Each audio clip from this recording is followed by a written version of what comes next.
Hola a todos, este video corresponde al proyecto final del curso de elasticidad de fluidos del semestre 2026-1.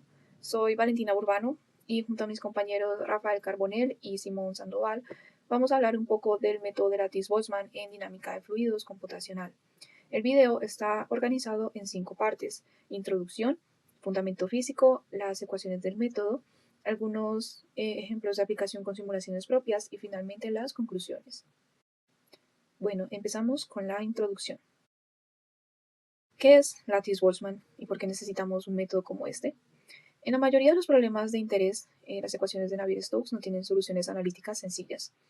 Por eso, se recurre a la dinámica de fluidos computacional, o CFD, que busca aproximar numéricamente el movimiento del fluido. El método de Lattice-Boltzmann tiene un enfoque particular. En lugar de discretizar directamente las ecuaciones macroscópicas, describe el fluido mediante funciones de distribución que representan partículas ficticias moviéndose en direcciones discretas de una red. La dinámica se reduce a 2 pasos que se repiten: colisión y propagación. Y a partir de estas distribuciones se calculan variables macroscópicas como la densidad y la velocidad. Existen distintos modelos de red, denominados DNQM, según la dimensión n del dominio y el número m de direcciones discretas por nodo. En la figura se ven varios ejemplos en 2 y 3 dimensiones.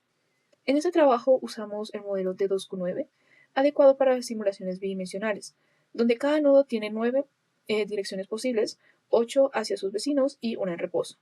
Por esto en mente, veamos los fundamentos del método.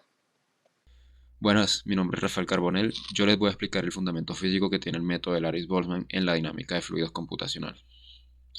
Tradicionalmente lo que se ha hecho es trabajar el fluido mediante un enfoque macroscópico, es decir, a grandes escalas. Se trabajaba como un campo continuo y pues resolviendo numéricamente las ecuaciones de Navier-Stokes y la de continuidad se llaman la densidad, la velocidad y la presión. Y estas ecuaciones se resolvían en todos los puntos del fluido. Lo que propone el método de Lattice-Boltzmann es dividir el espacio en el que se está trabajando en una red de puntos regularmente espaciados, también conocida como lattice.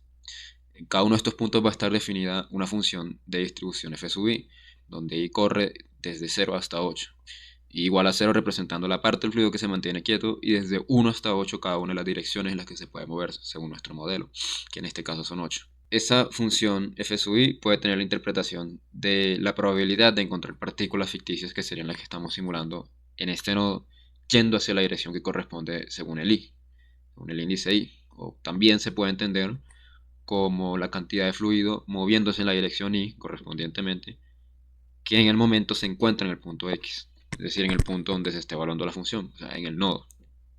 Y evidentemente bajo esta interpretación, si se suman todas las y en un nodo, se va a obtener la densidad en el punto en el que se está aplicando esas funciones, la densidad de este fluido. Y el modelo que estamos usando es el modelo D2Q9, que es de donde viene el valor de i corriendo desde 0 hasta 8. Viene del modelo general de NQM, donde n es el número de dimensiones. En nuestro caso van a ser 2, ya que estamos trabajando un campo bidimensional. Y 9 será el número de direcciones que va a tener relacionado cada nodo, como observan en la imagen y como ya les expliqué anteriormente. Ahora bien, ¿en qué consiste la descripción cinética que nos proporciona este método de Lattice-Boltzmann?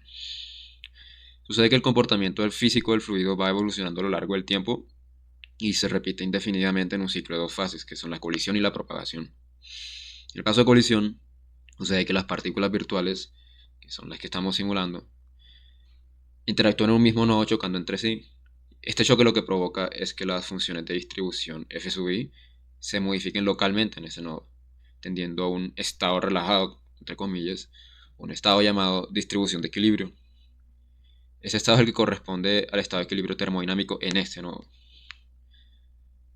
Este paso es totalmente local y cumple con conservar la masa y la cantidad de movimiento en cada nodo. Esto lo aseguramos debido a que existe un análisis numérico conocido llamado el análisis de Chapman-Enskog, que usa un proceso de expansión en series de perturbaciones que pues obviamente no se puede mostrar acá por lo largo. Sin embargo, lo que dice es que en el límite hidrodinámico se recupera la ecuación de continuidad y la ecuación de Navier-Stokes, es decir, las de conservación de la masa y del momento. Y pues para esto, para que se cumpla el límite hidrodinámico, se debe cumplir que el número de Knudsen y el número de Mach sean bastante pequeños. Una vez realizado este proceso, procede el segundo paso, que es el de propagación o streaming en inglés. Una vez estas partículas hayan colisionado, viajan trasladándose del nodo actual hacia los otros nodos vecinos, dependiendo obviamente de la función de distribución según la interpretación que les proporcioné anteriormente. Esto es lo que está simulando, lo que estaría simulando en este caso es el transporte físico o la advección de la masa del fluido en un intervalo de tiempo delta t. Este intervalo de tiempo delta t es un parámetro de la simulación, al igual que el delta x. Al delta t se le conoce como el paso de la simulación y usualmente se toma delta x igual a delta t igual a 1.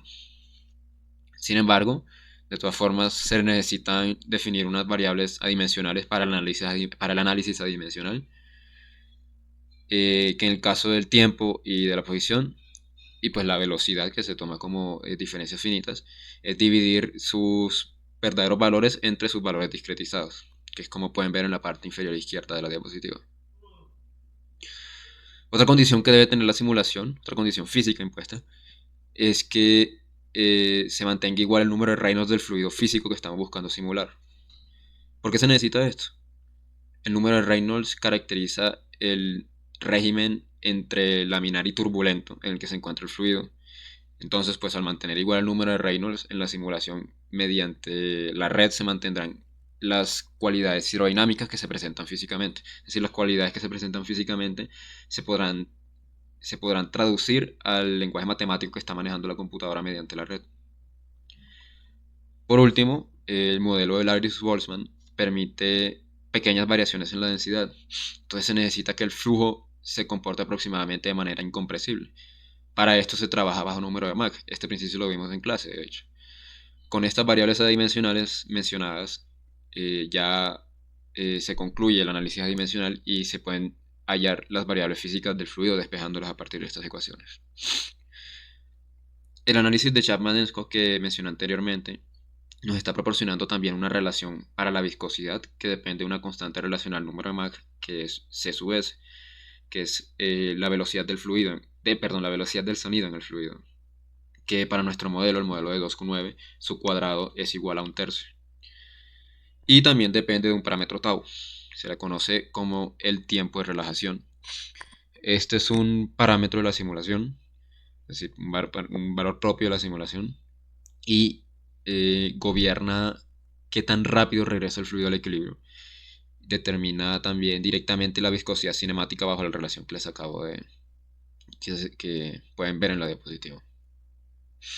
Ese parámetro tau, tiempo de relajación, debe ser mayor a 1/2. Esto es una corrección que se hace por razones numéricas. Y si se aumenta bastante, es decir, si es bastante más grande que 1/2, este fluido se estaría volviendo espeso. Es decir, la viscosidad cinemática estaría aumentando. Y también implicaría en este caso que el tiempo de relajación se hace bastante largo. Esto frena los movimientos rápidos y disipa la energía. Entonces da un flujo muy estable y bastante suave, conocido como flujo laminar, con bajo número de Reynolds. Y si se acerca a 0.5, la viscosidad disminuye. Entonces el fluido se estaría tornando poco viscoso, volviéndose propenso a generar vórtices y turbulencias y desprendimientos de corriente, y se conoce como un flujo turbulento con alto número de Reynolds. Bueno, una vez entendidos los fundamentos, pasamos a presentar las ecuaciones que definen el método en el esquema de 2Q9. Bueno, el punto de partida de todo son las funciones de distribución f sub i, y pues la idea es esta. En lugar de guardar en cada punto una sola velocidad, cada nodo de la red guarda 9 números, las f sub i. Cada una es un valor numérico que representa la parte de la densidad local que se mueve en la dirección E sub i durante un paso de tiempo y tiene asociado un peso W sub i indicado en la figura. Así, por ejemplo, a la dirección E sub i le corresponde un peso de 1/9 y a la dirección E sub 5 le corresponde un peso de 1/36. Con estos 9 números se recuperan las variables macroscópicas en unidades de red. La densidad es simplemente la suma de las 9 distribuciones, es decir, todo el fluido que hay en el nodo. La velocidad se obtiene sumando cada distribución multiplicada por su dirección. Y la presión es C sub S al cuadrado por la densidad, donde C sub S es la velocidad del sonido de la red, cuyo cuadrado vale 1/3 en el modelo de 2Q9. Esta relación es, en la práctica, la ecuación de estado del método. La tercera ecuación es la distribución de equilibrio, hacia la cual tiende cada f sub i durante la colisión, que explicaré más adelante. Y pues su interpretación es sencilla. Si el fluido está en reposo, el el equilibrio es simplemente el peso W sub I por la densidad. Y cuando hay velocidad, los términos adicionales refuerzan las distribuciones alineadas con el movimiento. Pero es importante tener presente que esta expresión es válida únicamente a bajo número de Mach. Con esto en mente pasamos a describir la dinámica que se resume en dos pasos, la colisión y la propagación. Para la colisión tenemos en cuenta la aproximación BGK, en la que en cada nodo las 9 distribuciones se reajustan acercándose al equilibrio, teniendo en cuenta la ecuación que mencioné anteriormente, a una tasa controlada por el parámetro de relajación tau. Este paso es completamente local, es decir, no involucra puntos vecinos y conserva la densidad y la cantidad de movimiento. Tau está directamente relacionado con la viscosidad, como se mencionó anteriormente, y entre más lenta sea la relajación, más viscoso es el fluido. El segundo paso es la propagación o streaming. Es aquí donde cada distribución ya actualizada viaja desde su nodo hacia el vecino que le corresponde según su dirección discreta. Es en este paso donde la información se transporta por la red y representa el movimiento del fluido durante un intervalo de tiempo delta t. Esta animación representa lo que acabo de explicar, empezando por la colisión, luego por la relajación, y una vez actualizadas las funciones de distribución, se propagan por la red. Pero este esquema de propagación tiene un problema en los bordes del dominio. Después del streaming, un nodo junto a una frontera debería recibir distribuciones que vienen desde afuera, es decir, de nodos que no existen. La condición de frontera es la regla que define esas distribuciones faltantes y al elegirla es como si estuviéramos eligiendo la física de nuestros bordes. Existen diversas condiciones de frontera, y aquí presentamos 4 de ellas. En la pared sólida o bounce back, cada distribución que llega a la pared regresa en la dirección opuesta. El efecto neto es imponer velocidad cero sobre la superficie. El fluido no la atraviesa ni se desliza sobre ella. Por otro lado, en la condición free slip, la frontera actúa como una pared sin fricción. La componente normal de la velocidad sí se invierte, de modo que el fluido no atraviesa la pared, pero la componente tangencial se conserva, permitiendo que el fluido se deslice a lo largo de ella. En una frontera abierta, no se fija a la pared ni se obliga al fluido a detenerse. La idea es dejar que el flujo continúe saliendo del dominio como si la región simulada se extendiera un poco más allá del borde. Y en la frontera periódica, lo que sale por un borde reingresa por el opuesto, como si el dominio se repitiera indefinidamente. Con todos estos elementos, el algoritmo completo puede resumirse de la siguiente manera. Primero se inicializan la densidad y la velocidad. Luego se calcula la función de equilibrio, se aplica el proceso de colisión, se propagan las distribuciones incorporando las condiciones de frontera y finalmente se recalculan las variables macroscópicas. Este ciclo se repite en cada paso de tiempo y de esta manera el método permite simular la evolución del flujo a partir de reglas locales simples, conectando la dinámica de las funciones de distribución con el comportamiento macroscópico del fluido. En este sentido, por su naturaleza mesoscópica y su dinámica local, el método resulta especialmente útil para simular flujos con fronteras complejas, interfaces, medios porosos e interacciones microscópicas.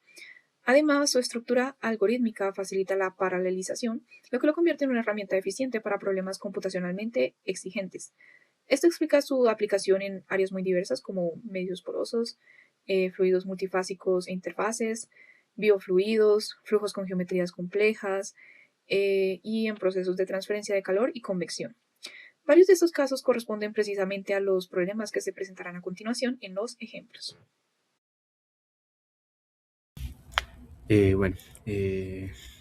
Pues mi nombre es Simón Sandoval y ahora vamos a mostrar algunos ejemplos de la aplicación del método de Lattice-Boltzmann para ver cómo todo lo que aplicamos anteriormente se refleja en simulaciones reales. Entonces, el primer ejemplo es, en este caso, un flujo que básicamente circula alrededor de un obstáculo. En este primer caso simulamos un flujo que pasa alrededor de un cilindro rígido. El cilindro rígido pues tiene unas fronteras bien definidas por el método de bounce back, que básicamente quiere decir que la velocidad alrededor del sólido es muy cercana a cero y pues se definen las fronteras dentro del sólido con velocidad siempre fija en cero. Al inicio de la simulación se observa un pequeño ruido gaussiano que se aplicó para romper la simetría del flujo y que puede ser representado por gradientes de temperatura debido a la estadística aleatoria de un líquido. Mientras el fluido avanza, la interacción con la inercia, la viscosidad y el obstáculo hace que aparezca una estela de baja velocidad detrás del cilindro. Bueno, dependiendo del número de viscosidad y el número de Reynolds, la estela puede alterarse, volviéndose inestable y produciendo un desprendimiento, generando pues lo que se ve en la animación como estos vórtices, que son llamados las calles de von Karman. Adicionalmente, el cilindro pues eh, es estático durante todo el proceso, es decir, no es una frontera móvil, lo cual hace de que simplifique los cálculos dentro del programa. El siguiente ejemplo que utilizamos fue utilizar una barrera porosa. Básicamente, es un obstáculo que no es completamente sólido, sino una barrera con pequeñas aberturas. Esto para simular, por decirlo así, un obstáculo con cierto nivel de permeabilidad. Como podemos observar, parte del flujo logra atravesarla, por lo que la velocidad no disminuye totalmente sobre la abertura, pero disminuye de forma más gradual. Esto hace que la estela que está detrás sea mucho más estable y simétrica comparada a la estela del caso anterior. Este ejemplo es importante porque es similar a lo que ocurre en aplicaciones reales, como las mallas, filtros o, por ejemplo, rompeolas que se utilizan en varios países, donde se busca reducir la velocidad del flujo sin generar turbulencias agresivas o intensas. Ahora bien, este ejemplo simula un flujo sanguíneo a través de un canal, por ejemplo, una arteria, que presenta una estenosis, que es básicamente una obstrucción debido a algún material externo. Puede ser grasa, puede ser un coágulo. Se representa el canal con una velocidad de entrada que cambia periódicamente. Esto para imitar el pulso cardíaco. Podemos observar cómo oscila, pues por decirlo así, la velocidad entre las aberturas del obstáculo. Cuando el flujo llega a esta región estrecha, pues el área disminuye y por continuidad la velocidad debe aumentar. Por eso vemos ligeros picos de velocidad cerca al estrechamiento. Eh, esta simulación es importante para poder modelar flujos a través de fronteras más complejas, ya que pues precisamente el método es útil bajo estas condiciones y es utilizado mucho en la biomedicina para poder modelar flujos sanguíneos o otro tipo de flujos que pueda haber en un sistema corporal. Finalmente, un último ejemplo que utilizamos fue un fluido multifacético, que es básicamente la relajación de una gota. En esta simulación utilizamos un modelo adicional que es el modelo de Shan-Chen, el cual explicaremos básicamente como una extensión del modelo de Stefan Boltzmann, que se utiliza precisamente para este problema. Bueno, inicialmente le aplicamos a la gota una forma elíptica con condiciones elípticas, que debido a a las fases de interacción intermoleculares y entre las fases de la gota, genera que aparezca una tensión superficial. Esto hace que finalmente la gota reduzca su deformación progresivamente. Durante este proceso, pues van a aparecer campos de velocidad pequeños, aunque en este caso no son graficados, sino que se grafica la densidad. Aparecen campos de velocidad pequeños alrededor de la gota eh, y la interfaz con el aire. Sin embargo, mientras el sistema pues va evolucionando, las velocidades van disminuyendo, haciendo que la gota finalmente alcance una forma aproximadamente circular, que pues es el estado de menor energía bajo tensión superficial. El comportamiento coincide cualitativamente con lo esperado para un sistema para un sistema en el que gobierna principalmente la fuerza de la tensión superficial. Pues listo, ¿qué aprendimos de todo este proyecto? ¿Qué conclusiones podemos obtener? Bueno, desde estos ejemplos que mostramos podemos sacar varias conclusiones. Primero es que el método de Lattice-Boltzmann constituye una alternativa muy eficiente frente a métodos tradicionales de dinámica de fluidos computacional, especialmente cuando existen geometrías complejas o interfaces entre diferentes sistemas. Adicionalmente, el modelo D2Q9, que pues como explicó mi compañero es Dimension 2, 9 correlaciones, junto con la aproximación BGK, permite recuperar correctamente el comportamiento macroscópico del flujo a partir de las reglas locales algebraicas sencillas planteadas en la teoría.